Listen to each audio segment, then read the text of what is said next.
The moment I stood up to speak, the room went quiet. Not the respectful kind of quiet, but the kind of silence that crawls up your spine and wraps around your throat. And then, without missing a beat, my father stood from his seat at the head of the table, looked me dead in the eye, and said loud enough for everyone to hear, "That's enough from the disappointment." He sat back down like he'd just put a dog back in its place. And that's when I realized this wasn't just another family reunion. This was a reckoning. But before I tell you what happened after that moment, make sure you subscribe to the channel, like the video, and drop a comment telling me what part of the world you're watching from. I promise you, this story will take you somewhere you weren't expecting. Now, let me take you back a little. I wasn't even going to attend the reunion. I had rehearsed a dozen excuses. Work trip, jet lag, food poisoning, something dramatic, believable. But my therapist said closure doesn't come from silence. It comes from standing in the fire and not letting it burn you down. Well, guess what? My whole family is the fire. The reunion was being held at my Aunt May's house, a sprawling, colonial-style monstrosity in Connecticut with more chandeliers than warmth. The kind of house that smelled like lemon polish and unspoken judgment. As I stepped through the door, I was hit with the smell of roasted beef and lavender candles. Fake smiles greeted me, followed by tight hugs that barely touched the shoulders. I hadn't seen most of these people in 6 years, and not one of them had bothered to reach out when I moved to California. I was the weird one, the liberal arts dropout, the emotional burden, as my cousin Jessica once said during Thanksgiving, loud enough for the gravy boat to tremble. But this time, I had come with a purpose. The reunion unfolded like everyone before. The golden children, my siblings and cousins, paraded their accomplishments like Olympic medals. David with his law firm, Lauren and her second baby, Philip and his new lake house. Even Jessica, who once accidentally microwaved foil, was being praised for figuring out investing. And then there was me, Joanne, the walking cautionary tale. Never mind that I'd started my own small design studio in San Francisco. Never mind that I'd landed 3 major clients and was finally off antidepressants. None of that mattered because I didn't fit the mold. To them, I was the girl who cried at dinner in 2017. The one who said, "I'm not okay" at the wrong time. Dinner was a nightmare. I sat next to the kids' table, literally. Aunt May said they had run out of seats. As if her 16-person dining set couldn't squeeze in one more chair. I sipped wine and listened while everyone took turns giving speeches. My brother Ryan delivered a 10-minute speech about resilience and grit. Never mind he got bailed out by Dad when he crashed his second car drunk. My cousin Lauren cried about motherhood. Applause echoed after each performance. Then my father stood up, cleared his throat like a CEO about to deliver quarterly earnings. He said, "I just want to say how proud I am of this family. We've built something solid here. We've overcome so much. We don't tolerate weakness. We push through. We don't make excuses." That was a direct hit. Everyone knew it. I was the excuse. Then he raised his glass. To family. And I did something I never had the courage to do before. I stood up. Forks froze midair. Wine stopped mid-sip. Aunt May's jaw literally dropped. I said, "Can I say something?" Someone giggled nervously. Jessica whispered something to Lauren. Dad was already frowning. I wasn't planning to speak, I continued, voice shaking slightly, "but I think it's important. Because if we're going to toast to family, then maybe we should talk about what that really means." Eyes darted. Chairs creaked. My mother put her hand on her chest like she might faint from the scandal of it all. "I spent the last 6 years rebuilding myself," I said. After being dismissed, humiliated, and talked about like a stain on this perfect little tablecloth of a family. I've lived on my own. Started a business. Built something with no help from any of you. I paused, letting the silence thicken. And maybe I'm not the favorite. Maybe I never was. But I'm not a disappointment. I'm just not afraid to be different. And that's when my dad stood up. His voice cut through me like a cold slap. "That's enough from the disappointment." The words floated in the air like ash. I didn't sit back down. Not immediately. I looked at him for a long, heavy second. And for the first time, I didn't shrink. I didn't apologize. Instead, I smiled. And in that moment, I knew something no one else in that room did. I wasn't just speaking. I was laying the foundation for revenge. You see, before I came to this dinner, I did something strategic. Remember Jessica? The investing genius? Her new app? The one everyone in the family invested in? Yeah, about that. I met her lead developer last month at a tech event in San Francisco. Turns out, he was frustrated, underpaid, overworked, and ready to jump ship with the right offer. Guess who made that offer? That's right, me. And while Jessica was busy taking family photos in matching sweaters, I was finalizing a deal to buy the rights to her software's core engine. It's legal, it's brutal, and it's already done. They just don't know it yet. But they will. Oh, they will. I walked out of that dinner without saying another word. Let them chew on that silence. They thought they could keep me in the shadows forever. But the thing about shadows? They only exist when something is standing in the light. I wish I could say that walking out of that dinner felt victorious. It didn't. It felt cold. Empty. Like I had slammed a door on people I used to beg to love me. But the thing is, sometimes you have to close a door to hear yourself think. And in that silence, my plan was already in motion. Because while my father sat smug at the head of the table and my cousin Jessica soaked in praise for her groundbreaking financial app, they didn't know I was the one holding the detonator. And I was done being quiet. It all started 6 weeks before the reunion. I was at a tech networking event in San Francisco, one of those open bar mixers where everyone's pretending not to be desperate. That's where I met Eli Rivera. At first, I didn't even know who he was. He was standing by the nachos, venting to a stranger about being stuck under an incompetent rich girl who got lucky because of family money. I paused. I turned and asked, "Does this lucky rich girl happen to be Jessica Holloway?" He blinked at me. Then he laughed. "You know her?" I sipped my drink. You could say that. Eli was Jessica's lead developer. Well, former lead developer, if we're being technical. Turns out, he was the one who had written 80% of the app's back-end infrastructure, the real brain of the operation. Jessica? She couldn't code a digital clock. She was the face, the mouth.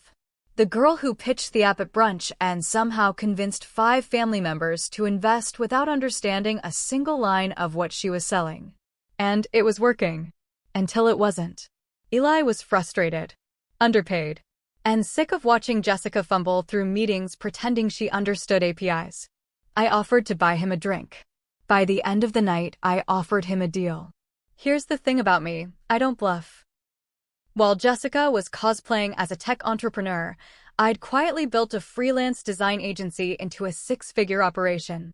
I knew the landscape. I knew the loopholes. And more importantly, I had lawyers. 2 weeks later, Eli and I signed a legally airtight agreement. He retained creative credit. I acquired the exclusive license to the app's most critical software module. Translation? Without me, Jessica's app would crash like a drunk driver in a snowstorm. And no one in the family knew. Yet, back at the reunion, I didn't say a word about any of it. Let them roll their eyes. Let Dad call me a disappointment in front of everyone. Let Jessica post a boomerang with her champagne glass like she had already won. The truth? That was the last good night of her career. 3 days after the reunion, I sent the email. Just one sentence, really. "Hi Jessica, I'm writing to inform you that as of next Friday, the software license attached to your application will be revoked due to breach of usage terms." She didn't reply. She called me 6 times. I waited. Then I answered on the 7th ring. Her voice was frantic. "What the hell is this email? Are you joking? Is this a prank or something?" "No prank," I said. "You didn't read the license agreement Eli signed, did you?" Silence. "You can't do this." "Oh, but I already did." She threatened me. Cried. Said the family would turn on me. I said, they already did. "Remember the kids' table?" Click. She hung up. 2 days later, I got a call from Uncle Grant, her dad.